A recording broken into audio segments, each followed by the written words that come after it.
Hi, I'm Mark and I'm passionate about English, as you know. Okay, so another mini lesson. As you can see, today I'm wearing a check shirt. Now, check usually isn't my cup of tea. I don't know why, but I don't really like check clothes. But I bought this in a charity shop some time ago, and it's something different. Now, there are many charity shops in Britain on the high street, and these are shops which people have donated clothes to, or they've got things from another country and they sell these things, but it's not really a business. The money from the sale of things goes to the charity, whether it's for cancer or donkeys in Spain or something, but it's not actually a business. It's designed, it's a charity shop, so the money that's got from people goes to a charity rather than to somebody's pocket. Okay, so let's start today's lesson and pick out a first idiom. I'm not sure if I told you yet, but I've been doing an idiom, phrasal verb and a collocation each day in June. But in July I'm going to change it a bit to try and make it a bit more interesting and also give you a flavour of what I'll be doing in my courses starting in September. So some of the lessons in July I will be looking at a song, or I'll ask you to watch something on YouTube and from TV or from a movie, have a look at the language that they use, or maybe do an interview, different things. So slowly you'll get a little bit more idea of what I'm going to be doing in the courses. Of course, I will also still be doing idioms, phrasal verbs and collocations because they are absolutely essential to improve your English and sound more natural. Okay, so here is your idiom. And, oh, that's very nice. Okay, it is, I was thrilled to bits. Thrilled is kind of a bit like excited, but you wouldn't say I was excited to bits. Or it's also a little bit like happy, but again you wouldn't say I was happy to bits, you would say I was thrilled to bits. So let's say somebody sent you an email that you hadn't heard from them for a long time, and you're telling your friend, oh, I had an email from somebody I haven't heard from for a long time. I was so happy, I was thrilled to bits. It means I was really happy. Or let's say you're taking your driving exam or your driving test and you pass first time. Unlike me, it took me 3 times. And you tell your friend, oh, I passed my driving test, I'm thrilled to bits. Okay, so again, you can change the tense, it can be the past, or the present, or the future. Okay, so that's that, and I've just thought of another one with which is a little bit related. You can also say, I love her to bits.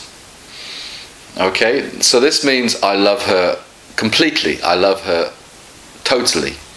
And now I suddenly thought of another one, I love her to pieces.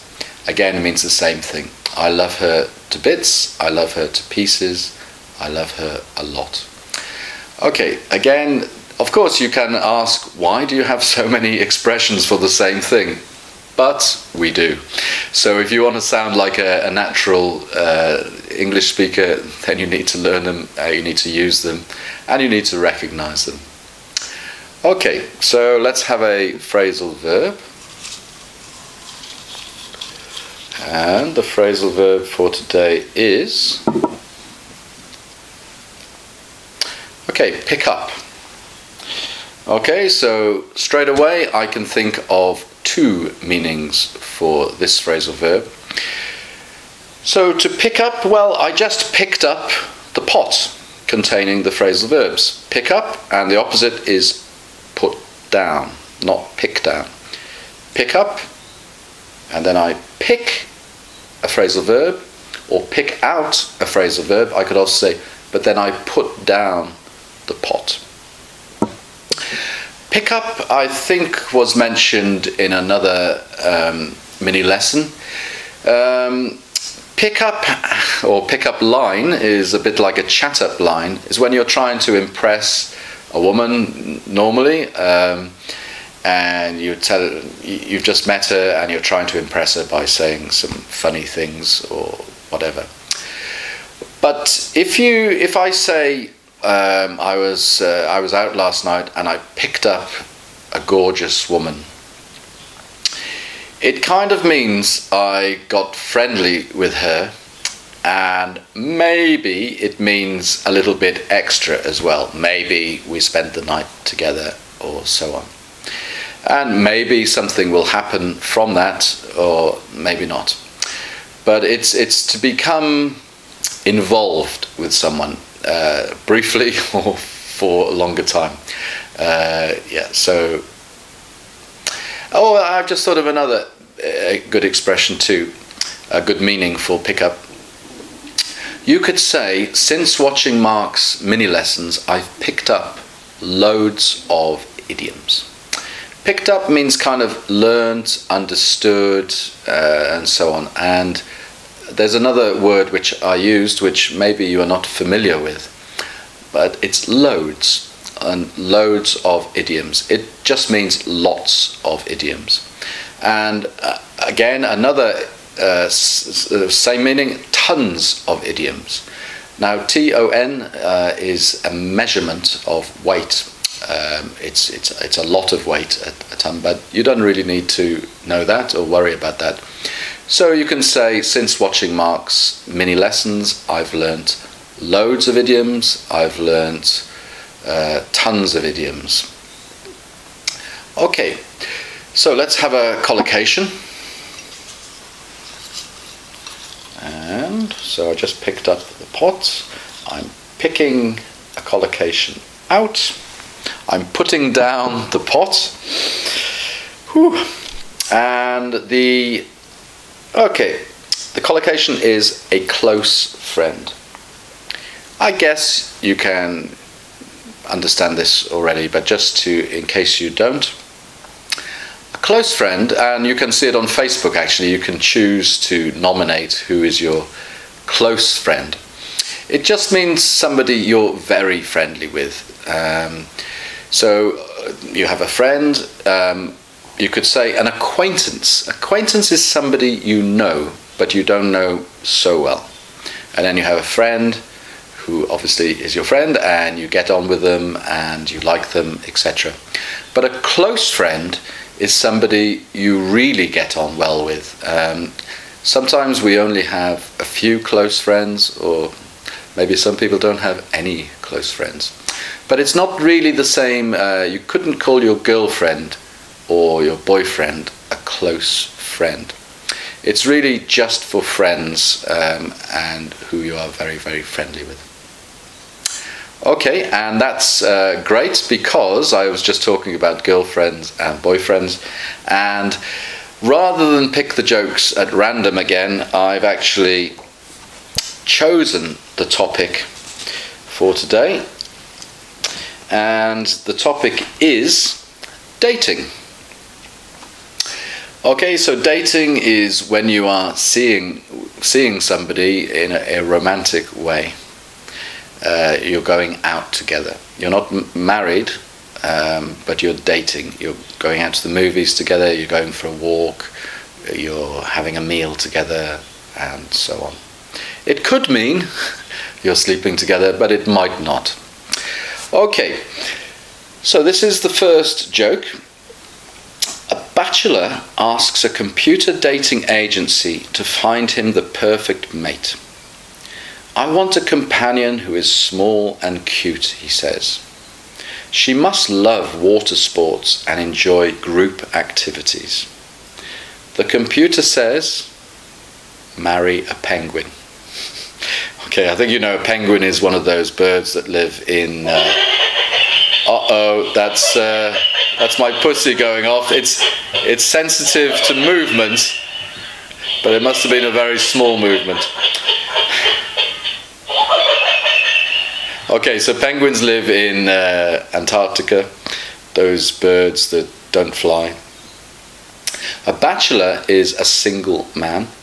A computer dating agency is one of those offices, agencies that help you find a boyfriend or a girlfriend. To find him the perfect mate. Perfect mate is just perfect partner. I want a companion, I want a mate, I want a partner who is small and cute. She must love water sports and enjoy group activities. So from what he said, it sounds like a penguin is the ideal partner. All right, quite funny. All right, one more. A girl asks her lover, if we get engaged, will you give me a ring? Of course, he says. What's your phone number?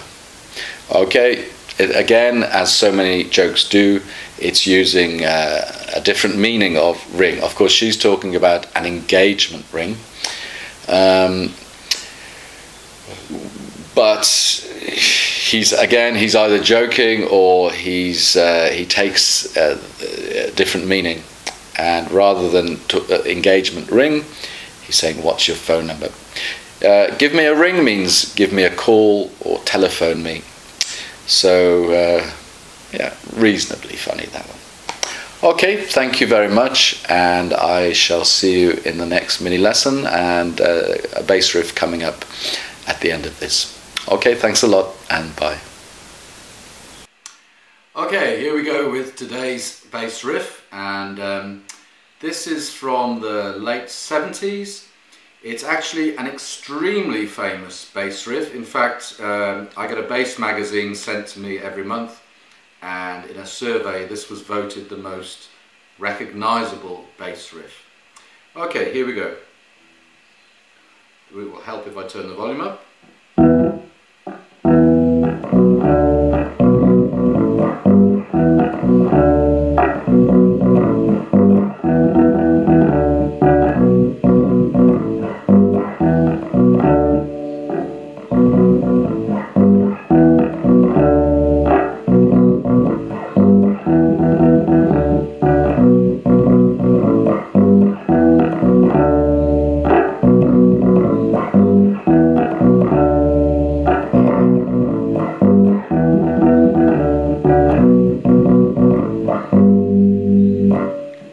Okay, that's it. I will give you a clue. The name of this band, and they were a kind of a punk band, but a bit different to a lot of other punk bands. And the name of the band comes from a way of killing somebody. And the title of the song is actually a sort of slang for, dare I say it, women's breasts. Okay, let's end on that, and see you in the next mini lesson. Okay, thanks a lot, and goodbye.